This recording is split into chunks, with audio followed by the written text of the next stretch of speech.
So we saw how our to form of the verb, to come, to eat, to tolerate, how would to tolerate be? Toleration, toleración, tolerar. Exactly, tolerar. Good. So our to form ends with an R, and it's always going to be AR, ER, or IR. And we had an example of each.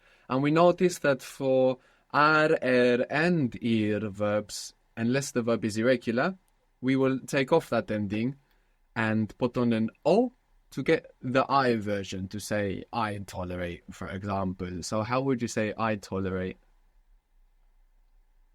Tolero.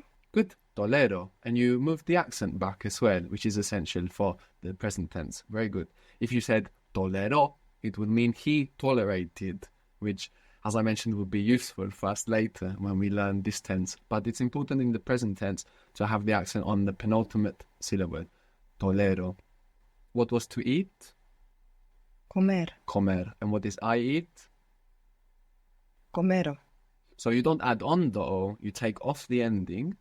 Oh, yes. Como. And then you put como. Good. This also means how or like, by coincidence. You might have heard como estás, how are you? Yeah. But como also I eat. So for all verbs, we take off the ending and we add o and we get the I version. But for the rest of the versions, for he, she, it, you formal, for we, etc., the verbs split into two groups. Although we have three different endings, we have two groups. Now, most verbs in Spanish are AR verbs. This is the biggest group, the group of AR verbs, the verbs that end AR. In fact, any new verb that comes into Spanish will be crowned as an AR verb. So, to give you some examples, tuitear. What do you think that means? To Twitter. To tweet, yes, tuitear. Facebookear. Yes, this exists. Googlear. Excellent. So there is something in the mental lexicon, in the mental dictionary, that's saying there can be no more ir verbs. These are a historic group. The door is closed. So we have two groups.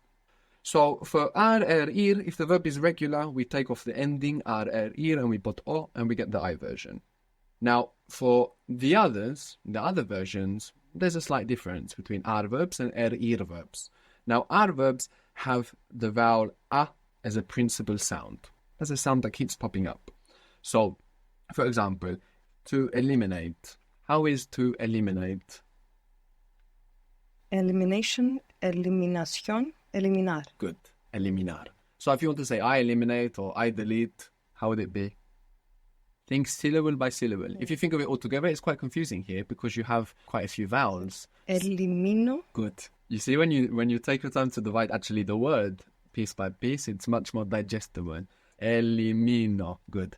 Now, for he, she, it, and you formal, we've learned that these group together in Spanish. We just use an A on the ending. So how would that be? He deletes or eliminates. She, he, you formal. Elimina. Good. And we still have the accent on the penultimate syllable. Elimina. Very good.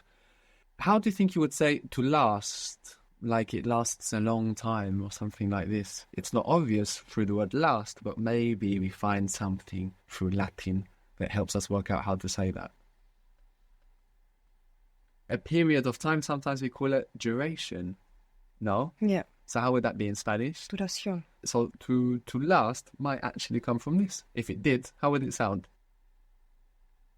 Durar. Yes, and this is the verb, durar. A lot is much in Spanish. It's mucho. So if you want to say it lasts a long time, you can just say it lasts much. Durar mucho. This is to last, durar. So how would it lasts be? So you would do the same. Dura mucho. Dura mucho. So you might be talking about a show, a movie. How would you say it doesn't last a long time? No dura mucho. Good. No dura mucho. How would you say exaggeration? Exaggeration. Exageración. Exageración. To exaggerate? Exagerar. Yeah. So how would you say I exaggerate? Exagero. Good. Exagero. He's exaggerating or she's exaggerating or you... Exagera. Good. Exagera. He's not exaggerating, she's not exaggerating, you, formal, are not exaggerating. No exagera. Good. No exagera. Good. Did you ever hear the word mastication in English? Masticación. Did you ever hear it? No. Yeah. I didn't. I mean, this is a word... Chewing. Yes. So how do you think to chew would be? Masticar. Masticar is to chew. Now, I didn't know this word, actually, and this will happen to many English speakers as well. You will be able to work out many English words that you didn't know before through Spanish. So this was the way around it worked for me, because I found masticar first, and then I saw in English somewhere mastication. So it can work that way around as well, which is useful. Another example is morder, which means to bite. I learned this in Spanish, and then I saw in some a novel I was reading, mordant. Oh, okay, that means biting. You can increase your English vocabulary and what you understand in English just through the Latin that you learn in Spanish. So if masticar is to chew, how would you say I chew? Mastico. Mastico. Good. And he chews or she chews, it chews, you formal chew. Mastica. Mastica. Good. Now, this is our key sound, this A sound. Now, we can add on different sounds to this A to get other versions. So, for example, if we add on an N to this A, we get they, and we get you plural. So, in English, like you guys, you all. So, how would you say collaboration? Colaboración. Colaboración. To collaborate? Colaborar. Good. I collaborate? Colaboro. Good. Colaboro. He, she, it, you formal? Colabora. Colabora.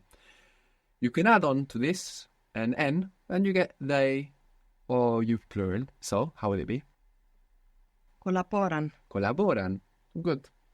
Hablar is to speak in Spanish. Hablar. It's spelled Hablar. What's happening with that H? It's silent. Totally silent. Hablar. How do you say I speak? Hablo. Hablo. So hablo is I speak or I'm speaking. Habla is He, she, it, or the formal. good. You formal. Good. So what would it mean if I said no hablan con Pablo? No hablan con Pablo. They're not speaking with Pablo. Good. They're not speaking with Pablo or they don't speak with Pablo. Good. How would you say I want to speak? Quiero hablar. Quiero hablar. How would you say I'm going to speak? Think of to go on a voyage. Ah, voy. Good. Yes. Voy a hablar. Now, I'm not sure, because hablar starts with a, I'm not sure if you put the a to connect them. Did you? Oh, no, I didn't. Voy a hablar. Good. Voy a hablar. And when you speak quickly, it will kind of blend together. Voy a hablar. Maybe it's a fraction longer. Voy a hablar. But it will stick together like this. Good. Now, if we go back to this he, she, it form, habla, and we add an S, we get the you informal. Hablas. Hablas. So this is speaking to one person informally. Hablas. When we have one of these little words, te, me, lo, los, la, las, they will come before the changed verb. So the changed verb is the one that isn't ending R anymore. They will come before this verb. So if we have quiero, I want, and we want to say, I want it, that it must come before the verb. So how would it be? Lo quiero. Lo quiero. But that little word can also go after the complete verb. If we say something like, I want to see it, we end up actually having an option where we put that it. But it doesn't matter. There's no change in meaning. It's exactly the same. You just have the option. So what was to see, which was related to English view? Ver. Ver. So if you want to say, I want to see it, or I want to see him. So it's quiero verlo Quiero verlo. or lo quiero ver. Yeah, you have that option. Lo quiero ver. But if you have one changed verb all by itself, you don't have the option. It must go before. You might say, it's important to speak about it.